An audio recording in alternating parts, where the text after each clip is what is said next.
Themen im heutigen Zocker-Lounge Wochenrückblick sind: Neues zu Celestial Empire, Airborne Empire in den Early Access gestartet, Age of Darkness mit Full Release, ebenso Eyes of War kurz vor Full Release und Last Outpost Mixed Command & Conquer mit Tower Defense.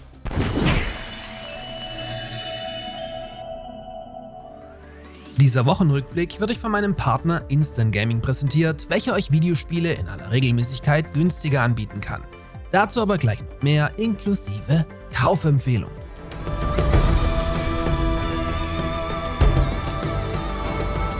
In Celestial Empire hat dich der Kaiser zum Gouverneur berufen, eine Stadt zu errichten und dich um das Volk zu kümmern. Dabei spielt sich das Aufbauspiel mit asiatischem Setting im Prinzip wie Anno 1800, was auch daran liegt, dass man hier schamlos kopiert hat, was aber natürlich auch nicht die schlechteste Idee ist. Celestial Empire konnte ich bereits selbst anspielen und war durchaus von der richtig hübschen Grafik angetan, die das eben schon erwähnte Vorbild durchaus übertrumpft. Im neuesten Entwickler-Update wurde nun ein Zeitaltersprung erklärt, der euch dann immer vor die Entscheidung stellt und dementsprechend unterschiedliche Technologien freischaltet.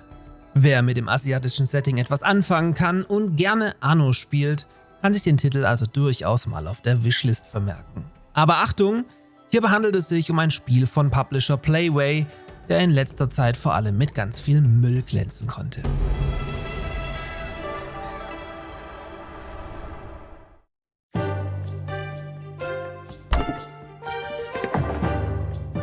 Auch Airborne Empire liegt mir schon ein paar Tage vor, was ich aber zu meiner Schande bisher nicht anspielen konnte. Der Titel, welcher diesen Montag in den Early Access gestartet ist, beweist Mut und präsentiert für ein Aufbauspiel ein völlig neues Setting mit einer fliegenden Stadt über den Wolken. Durch die Luftstadt ist euer Bauplatz sehr begrenzt und muss somit schlau genutzt werden, während ihr gleichzeitig zwischen Auftrieb, Gleichgewicht und Antrieb abwägen müsst. Zudem bedrohen euch Himmelspiraten, welche ihr mit einem gewissen RPG-Einschlag versucht, von eurer Stadt fernzuhalten. Eben mal was erfrischend anderes und hat damit durchaus mehr Aufmerksamkeit verdient, zumal die ersten Steam-Rezensionen sehr positiv ausfallen.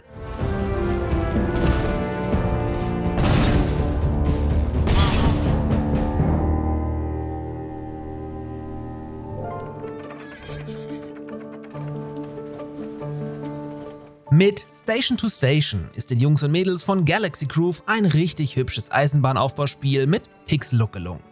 Jetzt kommt's. Der Titel, welcher auch in sämtlichen Tests richtig gut weggekommen ist, bekommt ihr bei meinem Partner Instant Gaming für 1 Euro zuzüglich Mehrwertsteuer, also fast geschenkt und damit definitiv etwas, was ihr euch mal anschauen solltet. Mit einem Kauf über meinen Partnerlink unterstützt ihr dabei zusätzlich diesen Kanal hier sehr. Vielen Dank.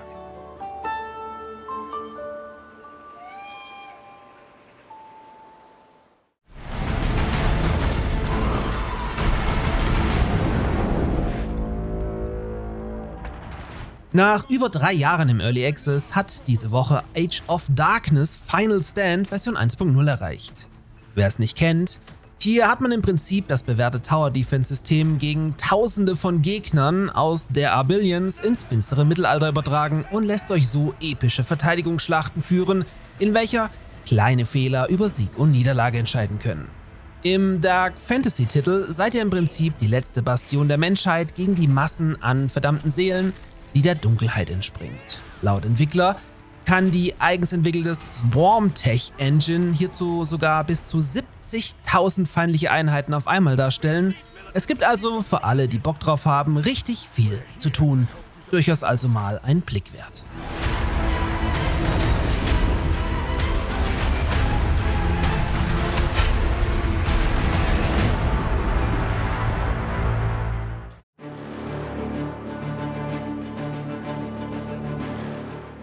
Auch Eyes of War steht kurz vor Version 1.0. Genauer gesagt erscheint der Titel dann final am 31. Januar 2025. Eyes of War ist ein waschechtes RTS im Mittelalter, in welchem ihr zusätzlich eigene Einheiten übernehmen und dann via Third-Person-Steuerung im Kampf direkt befehligen könnt. Dieses Prinzip ist vor allem im Koop super interessant, da sich dann ein Mate um die Basis und der andere um den Kampf kümmern kann. Zudem gibt es einen Arena-Modus, indem ihr dann gegen die KI oder andere Spieler mit einem Helden antreten könnt, was im Positiven stark an Rune erinnert. Neben Multiplayer für 4 Spieler bietet der Titel außerdem 4 Nationen, welche sich in ihrer Kultur und dementsprechend unterschiedlichen Einheiten unterscheiden.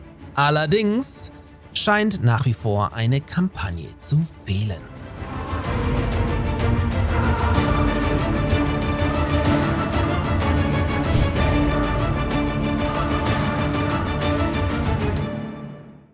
Der letzte Titel im Bunde ist heute Last Outpost, welcher demnächst am 6. Februar auf Steam in den Early Access startet. Das Spiel beschreibt sich selbst als minimalistisches Aufbau- und Strategiespiel, in dem ihr euch in einer Zombie-Apokalypse verteidigen müsst. Dabei orientiert man sich ganz offiziell an alten Command & Conquer Spielen, setzt das Ganze aber nicht als reines RTS, sondern als Tower-Defense-Spiel um. Es geht also in erster Linie darum, euch gegen die heranstürmenden Massen an Untoten zu verteidigen, also so ähnlich wie wir das vor wenigen Minuten bei Age of Darkness hatten. Zudem gibt es auch Wasserkarten mit strategischen Brücken, Drohnen, Fahrzeugupdates während des Spiels und Helden mit speziellen Fähigkeiten. Eine Demo soll in den nächsten Tagen auch erscheinen, zudem soll der Titel dann nicht mehr als 10 bis 11 US-Dollar kosten und sogar mit 10% Rabatt auf Steam erscheinen. Ja, ich hoffe, ihr seht es mir nach, dass es heute ein bisschen kürzer war als sonst. Aber die Zeit und so, naja. Nächste Woche geht's aber natürlich wie gewohnt weiter, also lasst gerne ein Abo da, wenn ihr das noch nicht getan habt. Ach so, und kauft natürlich Station to Station für 1 € bei Instant Gaming mit meinem Reflink. Klar. Bis dann.